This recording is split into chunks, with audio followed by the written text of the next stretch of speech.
안녕하십니까, 박성현 교수입니다. 자, 이번 시간에는 펀드 영업 실무라고 되어 있는 교재는 279페이지가 있죠. 이 펀드 영업 실무는 쉽기도 하지만 출제 비중이 높아요. 그래서 여러분들이 꼭 정확하게 다 알고 있어야 됩니다. 자, 그 다음에 뒤에 가시면은 사례 분석이라고 파트가 있어요.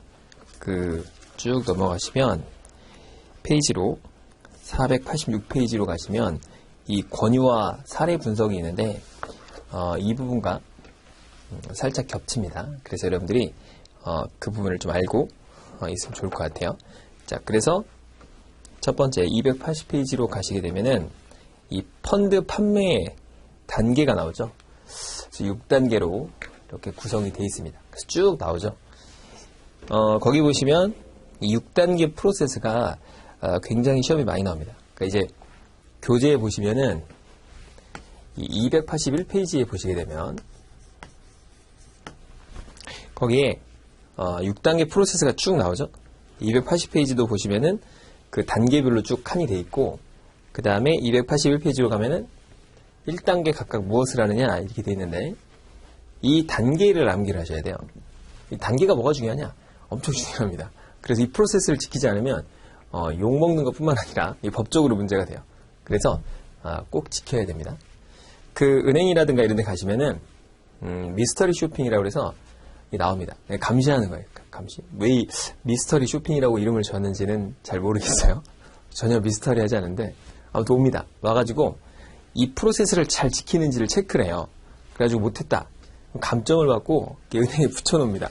완전 좀 그렇지만 쪽팔린 거죠, 은행 입장에서는. 그래서 증권회사 이런 데 가가지고 이런 행동을 합니다. 그렇기 때문에 이 프로세스는 잘 지켜야 한다. 요즘에는 펀드를 잘 안 하죠. 펀드를 돈을 빼가지고 자꾸 주식을 많이 하잖아요. 그러니까 2020년도에 대박이 나가지고, 그쵸? 그래서 막 두세 배 올라간 건 일도 아니었잖아요. 그런 일들이 있기 때문에 이 펀드보다는 이제 ETF를 많이 하게 하는데, 요즘 또 이 변액보험 판매량이 엄청 는다고 하죠. 그래서 설계사분들이 굉장히 변액보험의 판매량을 늘리고 있습니다. 자, 그러니까 그 변액보험에도 뭐가 들어가요? 펀드가 들어가기 때문에 꼭 알고 계셔야 하겠죠. 자, 281페이지로 가게 되면은 이 단계가 나옵니다, 단계. 그래서 첫 번째가 투자자의 정보를 파악하는 겁니다. 그러니까 이 사람이 어떤 사람이냐, 파악하는 건데, 동태를 파악하는 게 아니라, 여기의 핵심은 이거죠. 여기 보시면, 일반 투자자인지, 전문 투자자인지를 확인하는 겁니다. 자, 네가 일반이야? 전문이야? 이렇게 물어보는 거죠. 이 구분이 왜 중요하냐? 일단 네가 전문 투자자야? 라고 하면 그다음부터는 잘 안 물어봐요. 그래, 넌 잘 알겠지. 넌 정말 전문가야. 이렇게 생각하기 때문에 어떤 프로세스의 절차를 대부분 다 생략을 할 수가 있습니다. 자, 그런데 너 일반 투자자야? 하는 순간 이제 모든 프로세스를 잘 지켜야 합니다. 그런데 이런 거죠. 나는 전문가야. 당신 얼마나 투자해봤는데? 나 2달. 그럼 이 사람이 전문가인가요? 그렇지는 않겠죠. 그러니까 전문가에 대한 어떤 규정이 있습니다. 그래서 그 뒤에 이제 사례 분석 쪽으로 가면 나오게 돼요. 그럼 이제 아무나 전문가냐? 그렇지 않다. 그럼 전문가가 아닌 사람은 뭐냐? 다 일반 투자자인 거죠. 그럼 저는 뭔가요? 저는 일반 투자자죠. 전문 투자자가 되려면 개인은 돈이 많아야 돼요. 50억 이상 이렇게 있어야 되기 때문에 굉장히 큰 금액을 갖고 있어야 되죠. 그러니까 전문 투자자가 될 수가 없습니다.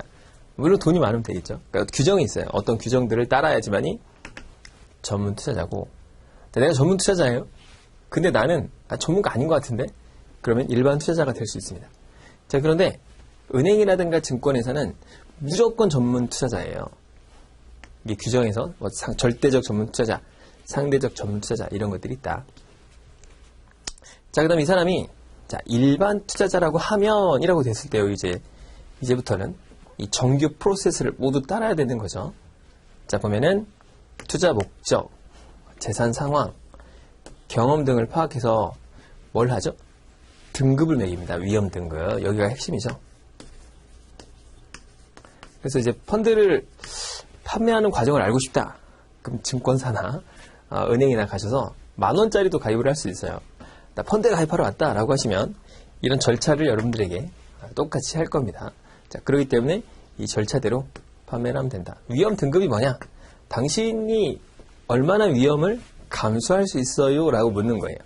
그래서 감수하는 거에 따라서 이 펀드의 종류를 다르게 권유를 해야 됩니다. 당신은 굉장히 공격적입니다. 못 먹어도 고 뭐 이런 사람 있잖아요.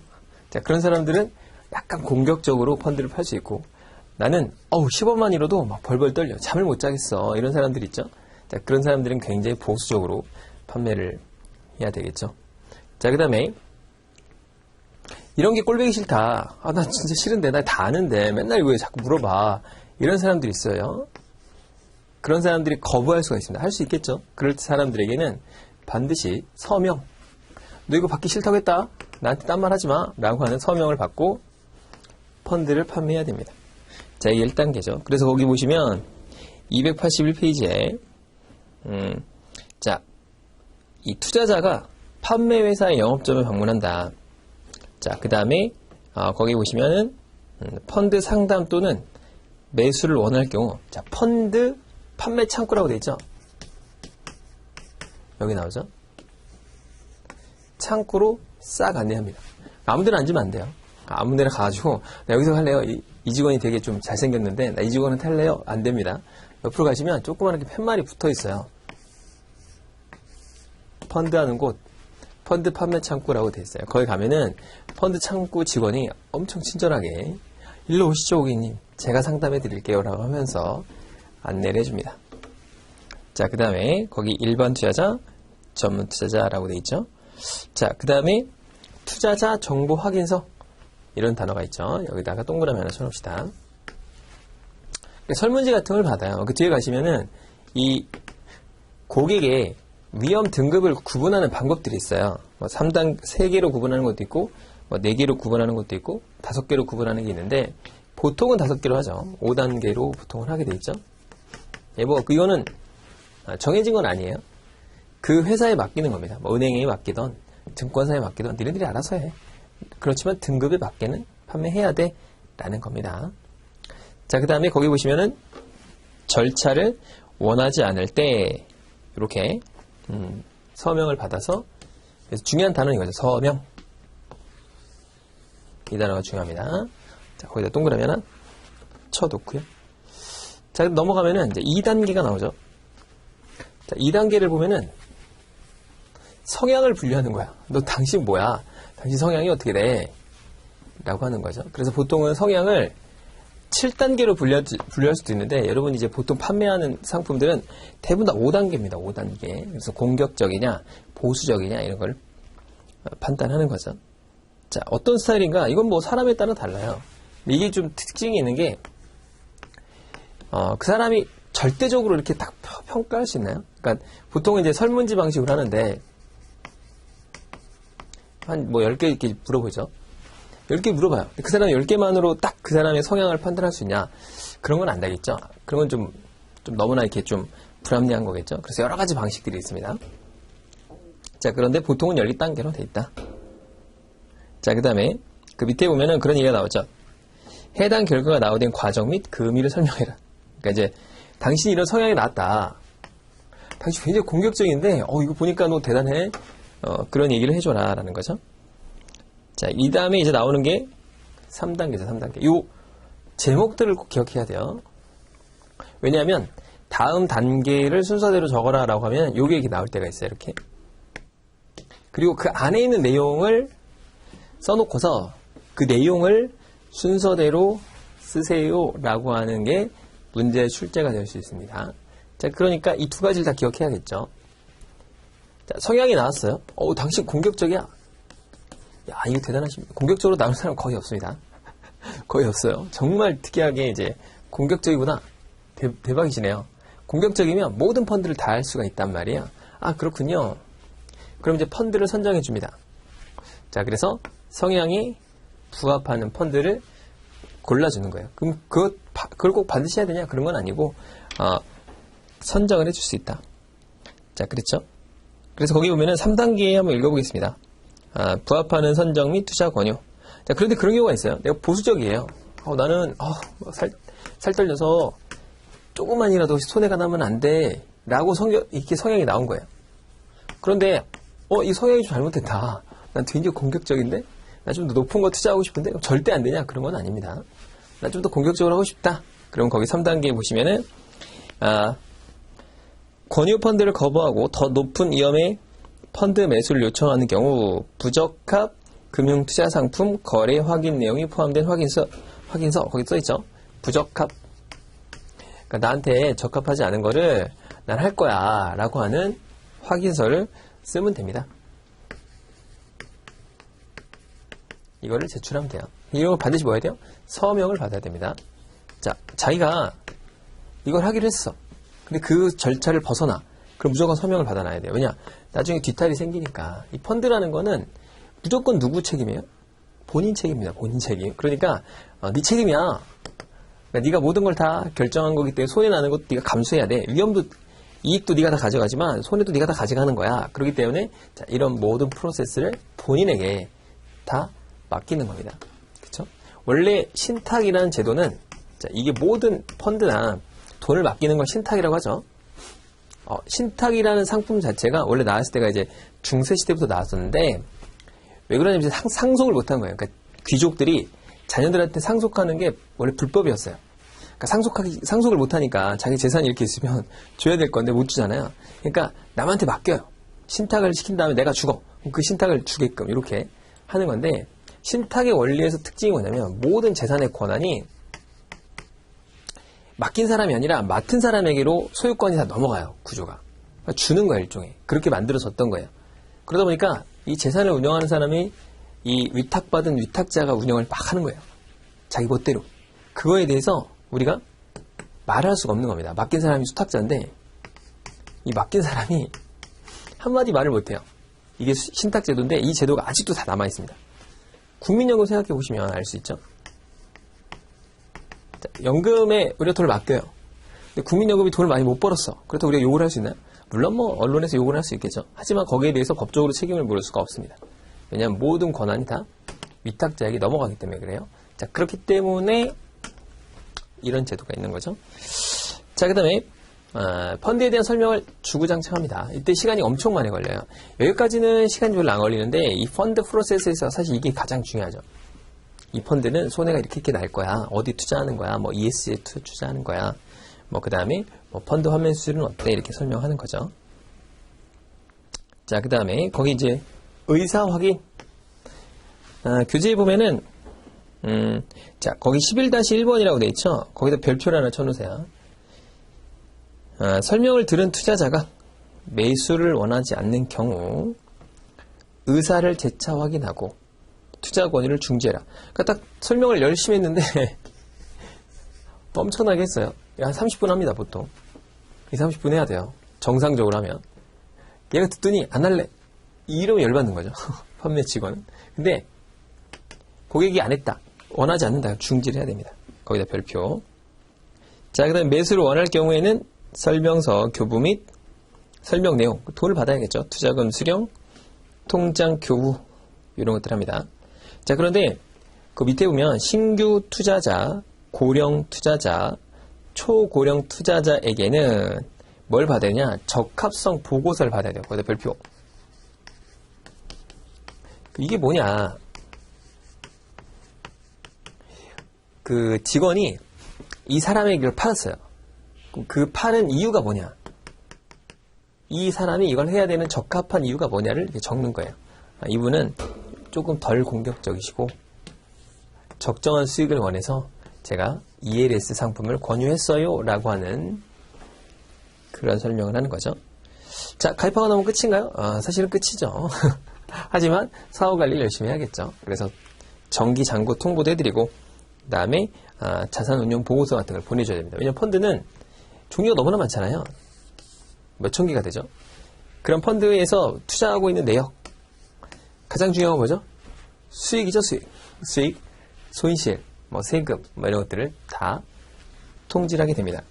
자, 그래서 이 6단계 프로세스는 너무나 중요하다. 이렇게 보시면 될 것 같습니다. 자, 수익증권 저축거래가 나오는데요. 다음 페이지로 넘어가 봅시다. 자, 여기 보면 투자 권유 준칙의 제정이라고 되어 있습니다.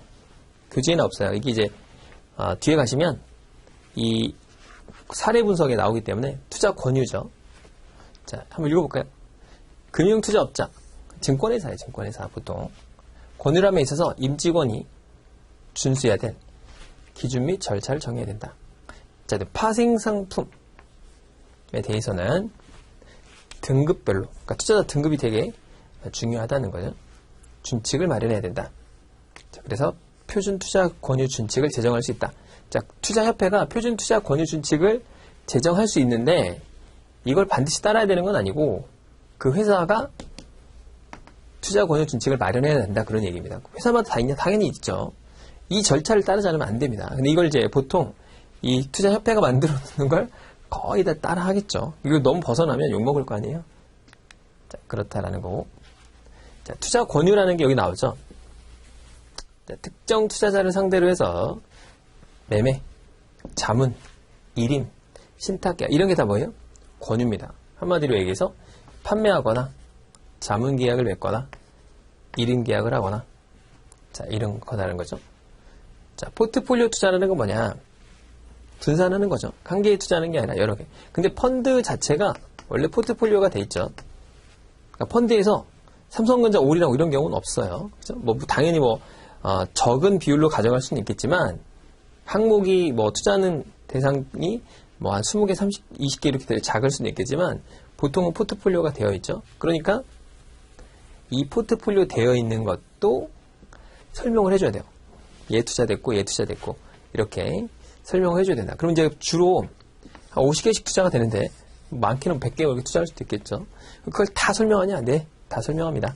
투자 설명서에 다 나와 있어요. 어디에 몇 프로 있고 막 이런 게 다 나와 있습니다. 요즘 펀드닥터라든가 이런 사이트가 잘 돼 있어서 다 볼 수가 있어요. 현재 수익률 다 나오죠. 자, 그래서 이런 것들을 제정하게 돼 있다. 이렇게 보시면 될 것 같습니다. 자, 판매 일반 원칙들이 나오는데 이런 것들은 그냥 한번 읽어보시고요. 뒤에서 나오게 되니까 그 부분에서 보도록 합시다. 자, 핵심적인 내용은 뭐냐면 282페이지에 나오는 수익증권 저축의 의의가 나오죠. 자, 그 부분을 보기 전에 그냥 대략적으로 한번 본 거고 뒤에 가시면 자세하게 나오게 됩니다. 자, 수익증권 저축이 나오게 되죠. 자, 수익증권 저축이라는 거는 통장을 발행 교부하는 거예요. 그러니까 얘가 가입을 했어. 펀드를 가입하면 사실은 아무것도 안 줘도 됩니다. 펀드 가입을 하면 가입했어요 라고 하면 끝이에요. 근데 이제 고객이 뭐예요? 뭔가 증서가 있어야지. 그래서 좀 느낌이 있어야 되는 거 아니야? 이렇게 뭔가 받아야 되는 거 아니야? 그래서 원래는 이제 예전에는 이렇게 종이 한 장으로 끊어주기도 했는데 이제는 이제 거래 내역들이 존재하니까 통장으로 주게 됩니다. 왜냐하면 이제 원래는 이 주식을 구매하는 거니까 증권을 교부해야 되는 게 원칙이죠. 근데 지금은 다 모든 게 다 전산화되어 있기 때문에 증권을 교부하는 경우가 없죠. 그러니까 내가 삼성증권에서 주식을 사면 주식을 진짜 주나요? 옛날에 진짜 줬죠. 그러진 않죠. 자, 판매회사가 저축금을 받아서 수익증권을 매입하여 저축자에게 통장을 교부하는 게 수익증권입니다. 자, 봅시다. 자, 그런데 이 수익증권 저축의 의미는 282페이지에 자세하게 나옵니다. 자, 수익증권 저축이란 판매회사가 저축금을 받아 그 자금으로 매입 보관하는 건데 이거를 좀 불편하다. 그러니까 이 제도 자체가 수익증권 저축이에요. 근데 이제 이렇게 하면 사람들이 잘 못 알아보니까 통장을 보통 교부하는 행위를 이렇게 말하고 있는 거죠. 자, 밑에 거기 나옵니다. 수익증권 저축 제도는 블라블라블 하면서 양수도, 오손, 훼손 이런 것들이 있으니까 한마디로 뭐야? 불편하다, 귀찮다 그런 내용이죠. 자, 그래서 오른쪽으로 가게 되면 이 약관이 나오는데 이 판매회사 저축자를 당사자로 해서 종류와 방법, 그 다음에 면책사항 등을 정형화된 약관을 만들어 놨다는 거죠. 그러니까 수익증권 저축 약관이라는 게 있다. 약관은 보통 거래 약관이라고 해서 약관 되게 많죠. 약관 어디나 있어요? 우리 그 신용카드 뒤에 보면 엄청나게 많이 써있죠. 이게 다 약관이죠. 그 약관이라는 건 미리 만들어 놓는 거죠. 그러니까 계약의 관계를 미리 약속해 놓은 거예요. 그러니까 모든 거래를 그때그때 이 판매자와 구매자가 다 정할 수는 없는 노릇 아닙니까? 예를 들어서 뭐 떡볶이를 한 그릇 먹는데 자 그럼 계약서 한번 봅시다 하면서 떡볶이 500원어치를 팔려면 뭐뭐가 들어있고 막 이렇게 이게 만약에 여기서 뭐 이물질이 나오면 어떻게 되고 이걸 다 매일 그때마다 결정을 한다면 시간이 엄청나게 걸리고 거래가 되지 않을 가능성이 높기 때문에 미리 만들어 놓은 걸 약관이라고 하죠. 자 그러니까 수익증권 저축약관도 존재한다. 자 그래서 밑에 보면 2014년에 통장이라는 표현을 삭제하고 다시 그냥 수익증권 저축약관이라고 했다 라는 겁니다. 자 거기 보시면 그 283페이지에 성립이 나옵니다. 성립. 계약의 성립. 언제 이제 성립되냐 거기다 이제 하나 별표를 하나 쳐놓읍시다. 거기 보시면 판매회사가 저축자로부터 신청과 저축금을 받음으로써 그러니까 돈을 받아야 돼. 나 이거 할게요 라고 하면 성립되는 게 아니야. 돈을 일단 딱 줘야 된다. 자 그 다음에 그 밑에 보면은 혼장 임치 계약의 혼합. 자 혼장 임치 계약의 혼합이라고 돼 있죠. 거기다가 동그라미 하나 써봅시다. 거기다가 이제 가끔 물어볼 때가 있어요. 자, 수익주권 매수를 포함하는 투자, 신탁, 가입 계약과 보관 및 관리를 위한 혼장 임치 계약이다. 이렇게. 자, 그 다음에 판매회사와 저축자이고 당사자가, 그 다음에 저축자는 관리에 필요한 일체 사항을 판매회사에 위임. 그러니까 저축자가 한마디로 뭐예요? 투자자잖아요. 무조건 위임하는 겁니다. 위임. 그러니까 신탁이라는 원리가 원래 그런 거예요. 어떻게 보면 되게 억울할 수 있죠. 내 돈 맡기고 내가 손을 못 대는 거예요. 그러니까 이제 제가 할 수 있는 건, 투자자가 할 수 있는 건 뭐냐? 결정이죠. 나 이거를 해, 말어, 빼, 말어. 이것만 결정하는 거예요. 그렇게만 결정하는 거고, 안에서 수익을 만들어내는 구조는 완전 위임하는 겁니다. 자, 저축자는 실명으로 당연히 하겠죠. 우리나라 현재 실명지도가 도입됐기 때문에. 자, 그 밑에 단락으로 가게 되면 수익증권 저축 통장을 교부에 주게 됩니다. 자, 무통장 거래도 가능하겠죠. 자, 그 다음 밑에 보면 저축의 종목, 종류 등을 정해야 됩니다. 당연하겠죠. 뭐 할 건지 다 정하겠죠. 자, 그렇게 돼 있다.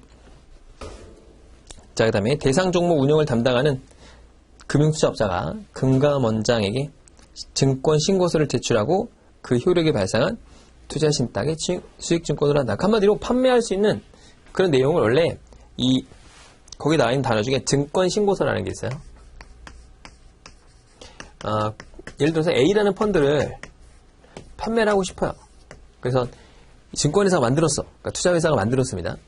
그걸 만들면 그걸 무조건 팔면 되냐? 절대 그러면 안 되겠죠. 작년에 상호펀드들이 굉장히 큰 손실이 났죠. 이런 것들이 다 증권 신고서를 내야 돼요. 이 절차가 까다롭습니다. 그냥 쉽게 이렇게 그냥 내가 A 펀드를 만들었어요. 그리고 난 이제 투자자를 받을 거야. 그래가지고 투자할 수 있냐? 그렇지는 안 돼요. 그렇게는 안 되고, 공모 형태는 무조건 증권 신고서라는 거를 금감원에 제출하고 승인을 받아야 됩니다. 이 절차가 까다롭고 복잡해요. 그래서 이걸 이제 안 하려고 3호를 했던 거죠. 이 제도로. 이게 이제 복잡하니까 3호 제도로 갔던 겁니다. 3호 제도가 이제 50명 이하니까 엄청 쪼갠 거예요. 이 공모 펀드를 쪼개가지고 파니까 문제가 됐던 거죠. 자, 그 다음에 등록이 완료된 수익증권으로 한다. 자, 넘어가서 자, 보게 되면은 자, 저축증권의 종류가 나옵니다. 여기다가는 별표를 한 45만 개 정도 하시면 될 것 같습니다. 반드시 나온다. 자, 계약의 성립이라고 나오죠. 판매회사 저축자다. 자, 계약 당사자라는 단어가 나옵니다. 계약 당사자는 누구예요? 판매회사와 저축자입니다. 이게 중요해요. 계약 당사자라는 건 판매회사와 저축자다. 그러니까 이 운영자가 아니라는 거예요. 그러니까 펀드를 운영하는 사람이 아니라 판매회사는 보통 어디서 팔죠? 보통 여러분 은행 가서 많이 하죠. 은행이나 증권회사 창구에서 가입하거나 그 다음에 온라인으로 하죠. 이 당사자가 됩니다. 그래서 그거를 꼭 기억을 해야 돼요. 운용하는 운용팀이 아니다. 운용자가 아니다라는 거. 자, 종류가 나옵니다. 여기다 별표를 한 50만 개 정도 하다가 공부를 못하겠죠. 그러니까 5개 정도만 해놓고 봅시다. 자, 일단 2개를 무조건 구분해야 돼요. 첫 번째 임의식과 목적식입니다. 자, 그런데 이걸 나누는 게 왜 나누냐 이거죠. 핵심은 한 단어예요. 한 단어. 환매수수료입니다. 환매수수료. 그러니까 처음에 이렇게 펀드를 접하는 분들은 이 펀드라는 개념은 사실 그거예요. 내가 투자라는 거야, 투자. 그러니까 돈을 누군가에게 투자라는데 그냥 내가 투자해도 되죠. 내가 그냥 주식을 사면 돼. 내가 땅을 사면 되고 내가 뭘 하면 됩니다. 근데 내가 이제 전문가가 아니니까 잘 모른다 이거야. 경매를 하고 싶은데 난 경매를 잘 몰라. 돈은 좀 많아. 여러분 돈 많잖아요.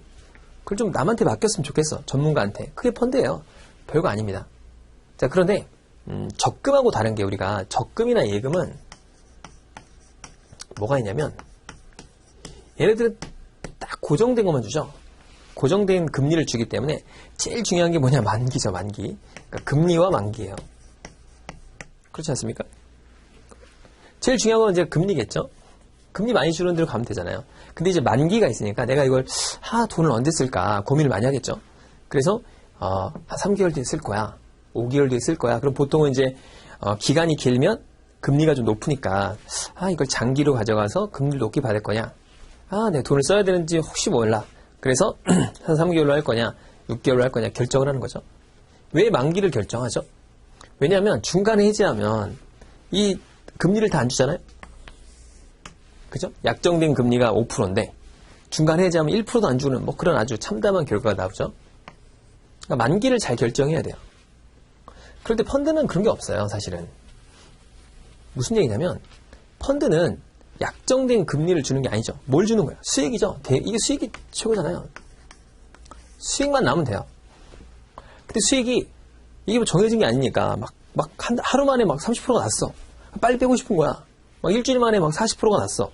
그럴 수 있죠. 왜 빼고 싶은 거야? 이게 약정된 금리가 없기 때문에 뺄 수 있는 시간대가 없어요. 그러니까 만기라는 게 존재할 수가 없습니다. 이거는. 만기가 없어요. 그러니까 돈을 맡겨놓고 하루 만에 빼. 3일 만에 빼. 그러면 어떤 일이 생기냐면 정상적으로 운영하려고 했던 그런 목표를 갖고 있던 펀드 회사에서는 이런 게 깨지겠죠. 그리고 또 문제가 뭐냐면 자, 예를 들어서 100억짜리 펀드예요. 근데 내가 돈이 많아. 99억을 들고 있어. 나머지 1억을 1000명이 들고 있어요. 조금 짜잘하게 이렇게 들고 있는 거야. 그럴 수 있겠죠. 내가 99억을 들고 있어. 근데 하루 만에 20%가 났어요. 근데 이걸 내가 다 빼버려. 돈이 필요해. 다 줘. 그러면 이 펀드라는 거는 주식을 샀기 때문에 보통 주식이라든가 채권을 샀겠죠. 주식을 팔아야 될 거 아니에요. 팔아야 돈을 주겠죠. 파는 순간에 뭐죠? 주가가 떨어져요. 이 사람들은 난 더 갈 것 같은데 난 팔기 싫은데 이래서 이 사람 혼자 팔면서 주가가 떨어지면서 얘네들이 손실을 봅니다. 그런 일이 생기겠죠. 그죠? 자, 그러니까 그렇죠. 수익 나면 언제든지 빼. 그런데 만기가 없기 때문에 적어도 몇 개월은 들고 있어야지 가입했으면 이런 게 있어요. 그래서 이 모든 게 다 뭐냐면 여기서 나오는 모든 건 다 환매 수수료라는 게 존재한다. 환매 수수료는 뭐냐면 페널티. 자, 페널티는 뭐냐? 그러니까 뭔가 페널티를 줘야 된단 말이죠. 빨리 빼는 거라든가 이렇게 약정된 기간보다 빨리 빼게 되면 이제 정기예금 뭐예요? 금리를 날려보면 되죠, 내가. 약정된 금리보다 더 적게 받으면 된단 말이에요. 근데 얘는 그런 게 없단 말이에요. 수익을 다 줘야 되죠. 그 대신에 빨리 빼면 네가 먹은 수익에 몇 프로를 토해내. 보통 이렇죠. 자, 그래서 평균적으로 봤을 때 펀드는 이게 다 그런 건 아니에요. 90일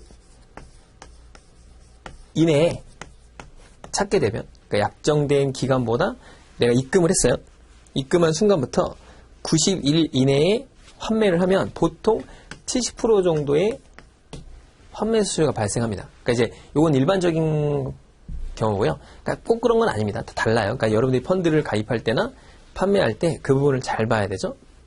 그러니까 예를 들어서 그거죠. 100만 원을 넣었는데 이익이 50만 원이 났어요. 완전 할렐루야죠. 감사합니다. 이렇게 된 거예요. 근데 90일이 안 돼서 뺐다.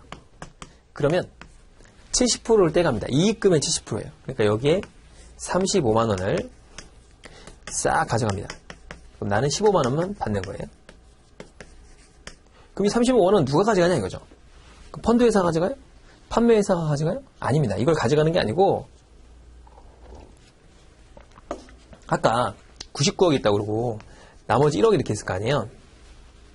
그럼 이 35만 원은 펀드에 다시 편입시킵니다.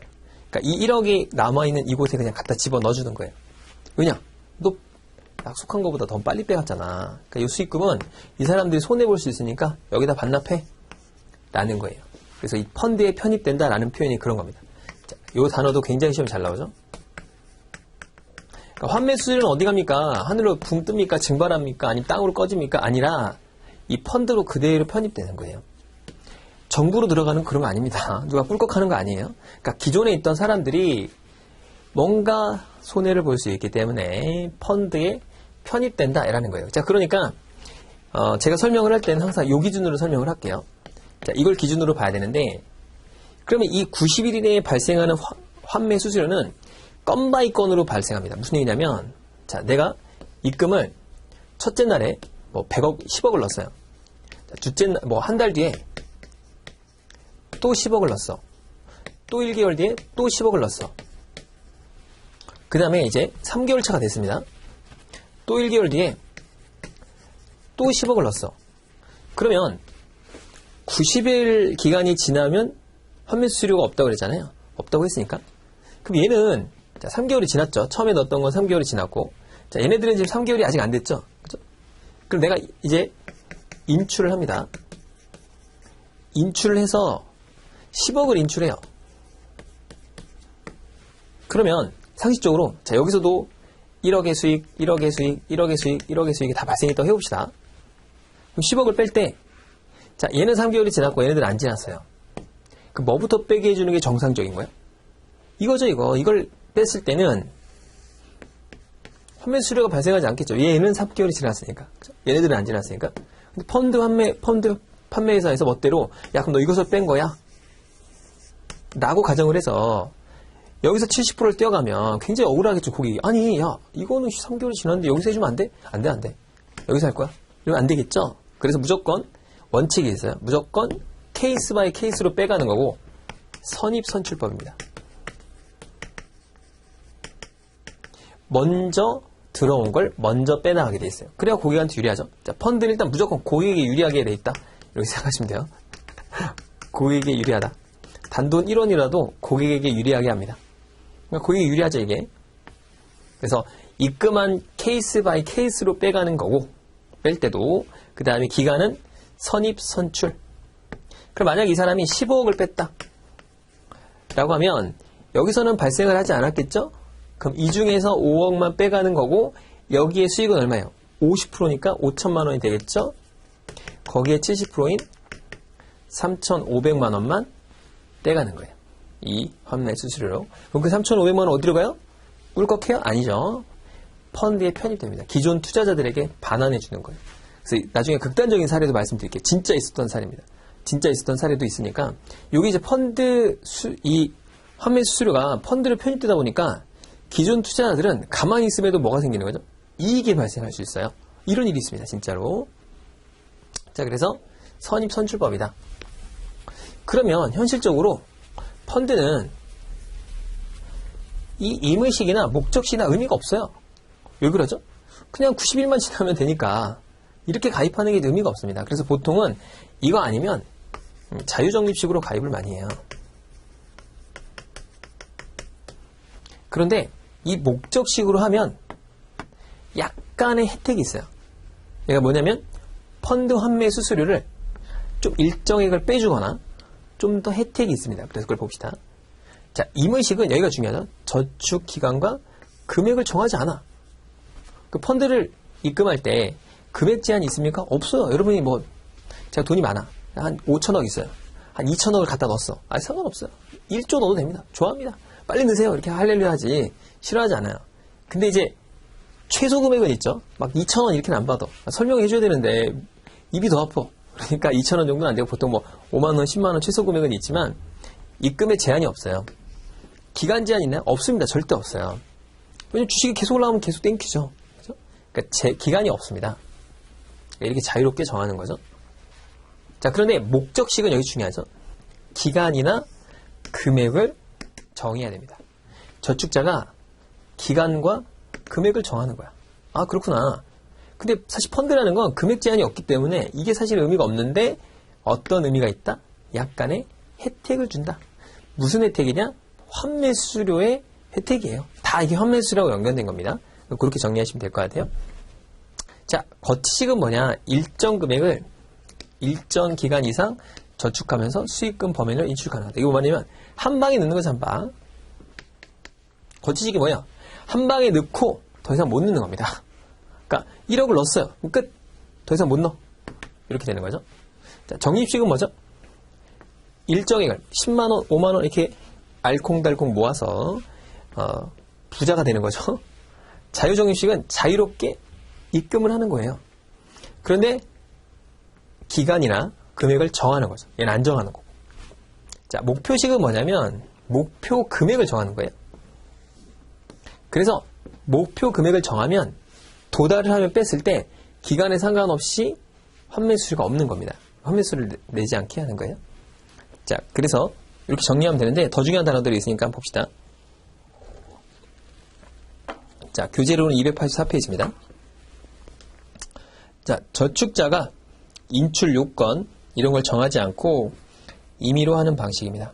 자, 그래서 수익금의 범위 내에서 인출할 수 없으며 저축재산의 인출 시 정하는 바에 따라 환매 수수료를 징구합니다.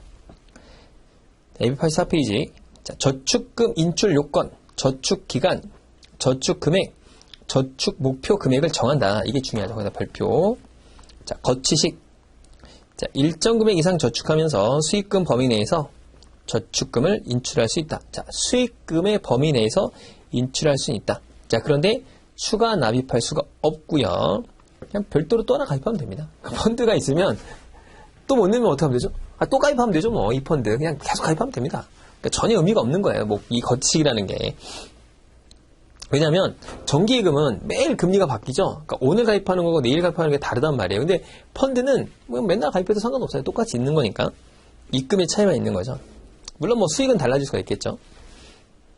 자, 저축기간 중 일부 인출이 가능하지만 원본 금액의 일부가 감액되는 경우에는 이를 일부 해약으로 보고 잔여 금액을 저축기간이 계속되는 것으로 본다. 그러니까 일부는 인출은 가능한 거예요. 인출은 가능한데 이거는 감액이고 나머지 뭐예요? 그 기간만큼 이제 남아있는 거죠. 그리고 참고로 뒤에 가면 나오지만 이 거치식은 1년이 지나가면 무조건 다 환매 수수료가 면제가 됩니다. 자, 그 다음에 일정 금액 인출식도 있어요. 그러니까 수익금 인출식도 있고 일정 금액 인출식도 있다. 자, 그래서 매월 인출할 수 있거나 뭐 월정액식으로 지급하는 것들도 있죠. 그러니까 여기 보면 거치식에는 수익금을 인출하는 게 있고 그 다음에 뭐가 있죠? 일정 금액을 인출하는 게 있습니다. 그러니까 인출을 해나갈 수 있는 거예요. 그러니까 수익금은 이익이 난 거죠. 그걸 빼가는 거고 일정 금액은 금액이니까 금액하고 수익을 같이 빼가는 거예요. 이렇게 생각하시면 되겠죠. 그러니까 사실은 수익금은 이렇게 있으면 이게 좌수로 관리가 돼요. 이 펀드라는 건 주식의 어떤 개수라고 생각하시면 되는 좌수로 관리되니까 좌수만큼 인출한다라고 생각하시면 됩니다. 그런데 뭐 예를 들어서 10억을 가입했는데 1억의 수익이 났어요. 그러면 1억만 빼갈 수 있는 게 수익금 인출 방식. 금액은 얘가 해서 1억을 빼갔다. 그럼 거기에 뭐가 묻어있죠? 이렇게 위에 수익이 살짝 묻어있죠? 그 수익을 10%를 같이 빼가는 방식이 일정 금액 인출식이다. 이렇게 생각하면 되겠죠? 자, 정액 적립식. 일정 기간을 넣는 거다. 자, 다음 페이지로 가면 자, 거기 보면 이 저축 기간 중 일부 인출이 가능하지만 정하는 바에 따라서 환매 수수료를 징구한다. 그럼 거치식도 징구하나요? 네, 징구합니다. 똑같이 징구해요. 그러니까 징구한다. 그런데 이런 경우가 있어요. 거치식을 가입했는데 월지급식으로 가입할 때가 있어요. 그 예전에 한때 유행했던 월지급식 ELS라든가 월지급식 펀드 이런 게 있어요. 가입해놓고 월당 지급을 해주는데 일정 액씩을 지급하는 거예요. 그러니까 뭐 내가 10억을 집어넣고 매달 500만 원씩 인출되게끔 하는 게 있단 말이죠. 그런 거는 환매 수수료를 받지 않아요. 그런 거는. 그러니까 이게 약정을 했으니까. 근데 거기 보시면 정액적립식도 기간을 정해놓고 그 기간 안에 빼게 되면 환매 수수료가 발생합니다. 환매 수수료가 예를 들어서 자유적립식을 했어요. 그래서 처음에 내가 1억을 넣었어. 근데 수익이 2천만 원이 났어요. 근데 한 3개월이 지났어요. 환매 수수료 기간을 3개월로 정했을 때 그럼 빼도 되냐? 됩니다. 페널티가 없어요. 전혀. 왜냐면 3개월만 지나면 되니까. 그러니까 임의식이랑 똑같은 거예요. 사실은. 자유적립식도. 자, 그런데 장점은 뭐냐? 1년 이상 가입하게 되면 요런 목적식은 환매 수수료가 없게 하기 때문에 그런데 보통은 1년까지 가는 그런 건 없습니다. 환매 수수료가. 보통은 이제 3개월 단위이기 때문에 그래서 보통 뭘 가입하냐? 자유적립식 아니면 임의식을 가입하고 보통 임의식을 많이 가입하죠. 자, 그래서 그 밑에 보면은 저축자가 6개월 이상 저축금을 납입하지 않을 때 6개월에서 동그라미 14일을 갖다가 이렇게 요청합니다.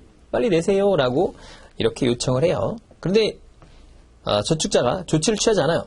그러면 해지할 수 있다. 해지하는 게 아닙니다. 해지할 수 있다요. 해지하나요? 해지하는 경우가 없어요. 그냥 놔두면 계속 운영이 되기 때문에 굳이 해지하지는 않습니다.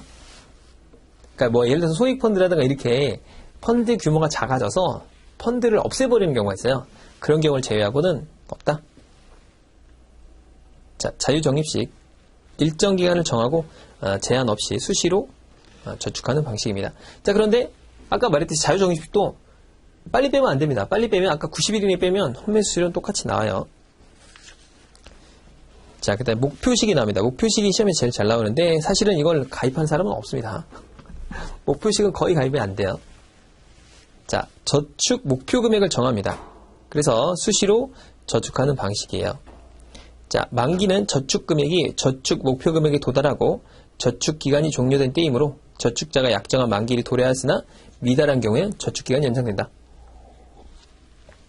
이런 거죠. 제가 매달 넣건 뭐건 간에 목표를 1억을 잡은 거예요. 목표를 이 펀드는 1억이야 라고 한 거죠. 그리고 제가 넣었어요. 이렇게 꾸준하게 됩니다. 1,000만원, 1,000만원 해서 1년 정도를 이렇게 계약을 했는데 제가 한 8천만 원을 넣었어요. 또 1억을 넣었어. 근데 손실이 난 거예요. 손실이 나가지고 이게 계속 까요. 그래서 1억을 넣었음에도 불구하고 8천만 원으로 떨어진 거죠. 그럼 만기가 자동으로 연장돼요. 언제까지? 1억 될 때까지. 목표 시기니까. 씁쓸하죠. 아니면 내 8천만 원을 넣어놓고 1억이 되길 기다려. 아직 안 됐죠? 그럼 1억 될 때까지 연장이 된다. 자, 입금 누계액이 저축 목표 금액에 달한 경우에는 추가 입금을 할 수 없고, 그러니까 목표가 다달하면 할 수는 없고요. 저축 재산의 일부 인출이 가능하지만 환매 수수료를 징구할 수 있다. 자, 완납하고 저축 기간이 종료된 이후에는, 그러니까 목표 금액을 넣었어요. 그리고 기간이 만기가 끝났어. 그럼 그때는 인출해도 환매 수수료가 안 나온다. 라는 거죠. 자, 그 다음에 목표식은 저축기간 종료 시 환매 수수료를 면제하는 적립식의 장점과 저축금액의 납입 횟수에 제한 없이 수수료 가능하다는 임의식이 이 장점을 혼합한 것인데, 자, 자유적립식이 도입되면서 의미가 없다. 가입하지 않는다라는 거죠. 자, 판매회사는 저축기간의 종료 또는 금액 도달과 관계없이 저축기간을 연장하거나 감액 또는 증액할 수가 있습니다. 그러니까 이게 적금이나 이런 게 아니기 때문에 다 가능한 거예요. 왜냐? 주식이랑 똑같다고 생각하시면 되죠. 내가 직접 투자하는 거랑 똑같다고 생각하시면 돼요. 직접 투자할 때 내가 돈을 넣거나 빼거나 하는데 전혀 제한이 없죠. 그죠? 삼성전자 주식이 수익이 올랐어요. 근데 빼면 되잖아요. 갑자기 얘가 떨어졌어. 또 사면 되겠죠. 이런 거는 제약이 없죠. 몇 주를 사건 기간을 얼마를 갖건 아무 상관없어요. 그렇기 때문에 펀드도 그런 것과 비슷하다라고 생각하시면 될 것 같습니다. 자, 그런데 펀드라는 거는 이게 여기서 생각하는 게 여러분들이 주식만 생각하면 안 되고, 이 펀드라는 건 돈을 모아서 투자하는 거기 때문에 부동산 펀드도 있을 수 있고요, 채권 펀드도 있을 수 있겠고, 뭐 ELS도 있을 수 있겠고, 우리가 투자 파생 결합 증권이라고 하는 게 있죠. 그러니까 다양한 형태의 그런 이 투자 자산이 있어요. 뭐 광산에 투자할 수도 있고, 또는 무슨 뭐 우리가 기업이 아니라 뭐 천연자원에 투자할 수도 있고 선물 옵션에 투자할 수도 있으니까 꼭 주식이라고 생각하면 안 되겠지만 보통 주식을 생각하면 좀 편하겠죠. 우리가 이제 일반적이니까 그렇다. 자, 그 다음에 이제 수익증권의 주요 내용이 나옵니다. 자, 286페이지죠. 자, 금액은 최저 한도가 없어요. 없죠. 자, 그런데 뭔 있죠? 목적 시계는 존재할 수 있죠. 그죠? 내가 정해놓은 금액이 있으니까 최고 한도를 정해놓은 거의 못 넣는다고 했잖아요. 그런 건 가능하겠죠. 자, 그 다음에 임의식 저축에는 저축 금액을 약정하진 않지만 목적식은 저축 금액을 정해야겠죠. 그렇죠? 그러니까 예를 들어서 정액정리식 같은 경우에는 한 달에 100만 원씩 낼 거야 라고 했으면 얼마까지밖에 안 되는 거예요? 1년짜리면 1200만 원까지밖에 안 되는 거죠. 그러니까 금액을 정하는 게 되는 거죠. 그게 아니고 뭐예요? 임의식으로 하면 제한이 없어요. 자, 그러니까 보통 뭘로 많이 가입하냐? 거치식으로 하는 사람은 거의 없습니다. 다 임의식으로 해요. 별 차이가 없기 때문에. 자, 그 다음에 저축기간. 자, 저축기간은 전혀 상관없습니다. 자, 목적식은 약정하는 게 있죠. 그러니까 뭐 거치식은 1년 또는 뭐 적립식은 3년 뭐 이런 식으로 정할 수가 있겠죠. 자, 그런데 임의식은 없습니다. 자, 그래서 환매 수수료 징구 기간을 최소 저축 기간으로 할 수 있다. 왜냐? 이게 제일 중요하기 때문에 그래요. 그러니까 환매 수수료가 3개월이야. 3개월만 지나면 마음대로 뺄 수 있는 거예요. 그러니까 뭐 이게 뭐 기간이고 상관없습니다. 1년짜리로 해놨는데 했어요, 제가. 1년으로 했다. 그래서 3개월이 지났어. 그럼 환매 수수료가 없어. 그럼 그때부터 그냥 마음대로 빼도 되는 거예요. 거치식이건 뭐 적립식이건 상관없습니다. 왜냐? 수익 난 거에 대한 페널티가 없기 때문에 그래요. 그러니까 임의식으로 하던 자유정식으로 하던 뭐 정액정식으로 하던 목적식으로 하던 아무 상관이 없습니다. 목표식으로 하던 상관없어요. 그냥 3개월만 지나면 인출하면 다 똑같은 거예요, 사실. 수익을 다 주니까. 자, 그렇다라는 거. 그래서 그 뒤로 가시면 요 2교시에 가시면 저축자에 대한 우대 조치가 있어요. 거기가 핵심입니다. 그러니까 이 형태와 펀드를 이 가입하는 형태와 뒤에 보면 우대 조치가 뭐냐면 똑같은 거예요. 환매 수수료 관련된 겁니다. 그 이유예요. 그러니까 우리가 결론적으로 얘기하면 펀드는 뭐야? 돈을 많이 버는 거예요. 그러니까 수익이 나는 게 목적이죠. 수익만 나면 돼. 근데 그 문제가 뭐야? 너무 빨리 빼지 마. 그럼 손해가 날 수 있으니까. 그러니까 그거만 제한하는 게 환매 수수료다. 이렇게 생각하시면 되겠죠. 이 두 개예요. 수익이 나는 거 어떻게? 잘 골라. 네가 잘 골라. 이러면 되잖아요. 뭐 대박 나는 펀드를 사면 되겠죠. 자, 그 다음에 이제 세금이죠. 이건 벗어날 수가 없는 거죠. 그러니까 이 세 가지만 패턴으로 기억하시면 이번 장은 끝납니다. 이해 가셨죠? 자, 그 다음에 밑에 보면 납입. 납입은 잘하면 됩니다. 돈으로 내면 되겠죠. 그런데 현물은 안 받아요. 펀드는 보통 현물을 받지 않습니다. 그러니까 제가 고구마 장사를 해요. 고구마가 많아. 고구마로 낼 수는 없죠. 현금으로 냅니다. 자, 그런데 수표나 어음을 낼 수가 있겠죠. 그러면 우리가 보통 이제 수표는 자기업 수표를 생각하니까 그런데 수표의 종류는 많습니다. 뭐 가계 수표도 있고 뭐 은행 수표도 있고 뭐 당좌 수표도 있고 많아요. 자, 얘네들은 특징이 뭐냐면 수표 자체가 돈이 되는 게 아니에요. 그러니까 제가 백지 수표를 받았어요. 그럼 행복한가요? 백지 수표를 받았어. 여기다가 한 1조를 써. 그럼 제 건가요? 돈이 101조짜리가 되나요? 그게 아니죠. 수표라는 건 교환이라는 걸 돌려서 이 수표를 지급인에게 주었을 때 지급인이 돈을 줘야 진짜 그때 돈이 들어온 거예요. 아직은 이 수표는 결제가 안 된 거기 때문에 돈이 아닙니다. 그래서 백지 수표를 받았다고 해서 좋을 게 아니고 그 사람의 능력이 있느냐가 중요하겠죠. 그쵸? 근데 제가 이제 뭐 삼성전자 이재용한테 백지 수표를 받았어요. 이거는 대박이죠. 줄 거 아닙니까? 1조 써서 돌려도? 그렇겠죠? 그러니까 이 교환이라는 절차에 따라서 돈을 받게 되는데 수표를 들고 있다고 해서 돈이 되는 게 아니고요. 어음도 마찬가지죠. 어음도 약속 어음도 있고 환어음도 있고 종류도 많지만 결론적으로 어음을 그 상대방에게, 그러니까 지급인에게 돈을 요청해서 돈이 들어와야 돼요. 그걸 결제라고 하죠. 그럼 결제 안 해주면 말짱 꽝이야. 그걸 뭐라고 그러죠? 부도라고 하죠. 부도. 그렇죠? 부도라는 거는 회사가 망한 게 아니고 이 돌아오는 수표를 막지 못한 거를, 그러니까 어떤 매매 대금의 결제를 못한 걸 부도라고 하는 거예요. 회사가 망한 게 아니죠. 부도가 나면 어떡하죠? 다시 메꾸면 됩니다. 다시 회사가 살아나요. 자, 그런데 수표나 어음 등을 펀드를 사라고 돈을 보냈어. 그럼 아직 뭐예요? 돈이 안 들어왔죠? 자기합 수표는 이 수표를 발행할 때부터 돈을 넣어야 돼요. 그러니까 부도가 날 수가 없습니다. 왜냐하면 내가 자기합 수표 발행할 때 일단 100만 원, 100만 원을 박아야 100만 원짜리 수표를 줍니다. 그러니까 어디 있죠? 은행에 고스란히 있는 거예요. 그러니까 상대방이 이렇게 수표를 내고서 돈을 달라고 하면 은행에 돈이 있어요. 그러니까 무조건 주는 거죠. 그러니까 부도 날 일이 없습니다. 근데 문제는 뭐죠? 상대방이 뭐 지급을 거절하거나 얘 분실했어 이럴 때 문제가 되지만 그런 경우를 제외하고는 그러는데 여기서 말하는 수표하고 어음은 그 자기합 수표를 말하는 게 아니에요. 그냥 일반적인 수표를 말하는 겁니다. 그러니까 돈이 안 될 수가 있어요. 그걸 우리가 이제 돈을 역으로 청구해서 받는다라고 해서 추심이라고 하는 거예요. 그래서 추심이 끝나서 돈이 들어왔어. 그럼 그때 뭐예요? 주식을 사는 거죠. 그 전까지 주식을 못 삽니다. 이렇게 나중에 이제 교환을 돌렸는데 상대방이 배째인 거예요. 배째인다고 하죠. 배째면 어떻게 하죠? 다시 어떻게 해요?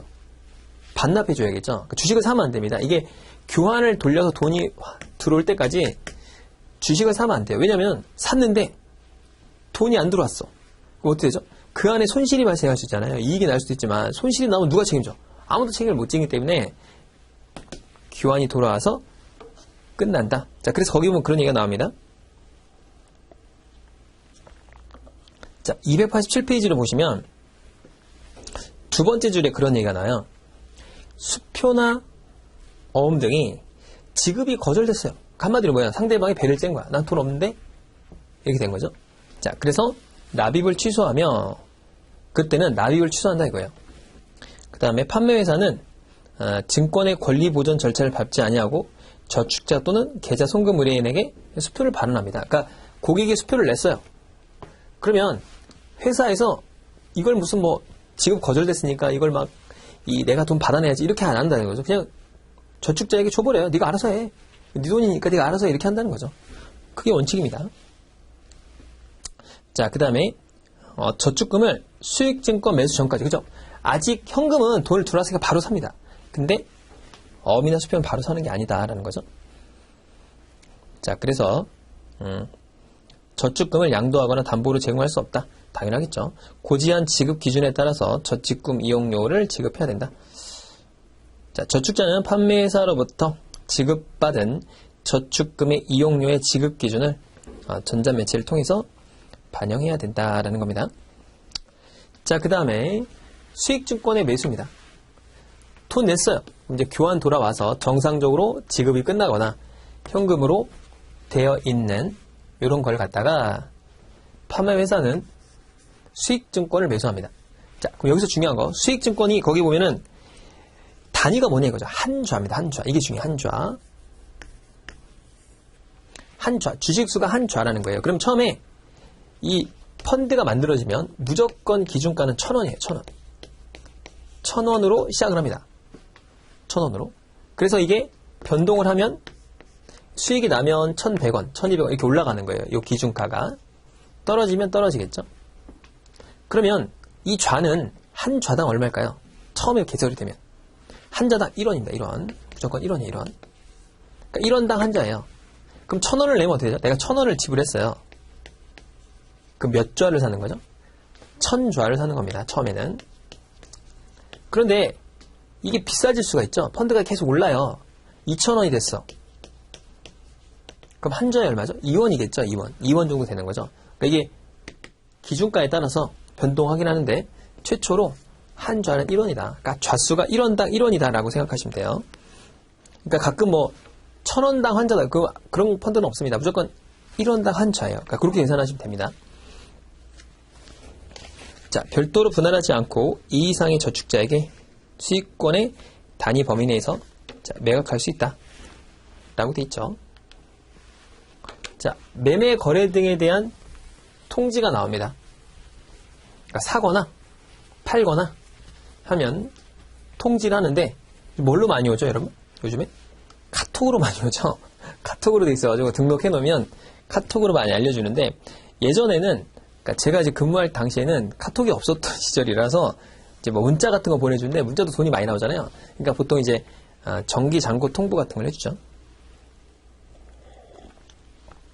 자, 판매회사는 거래가 시작하기 전에 매매 성립 내용의 통지 방법을 기록 유지합니다.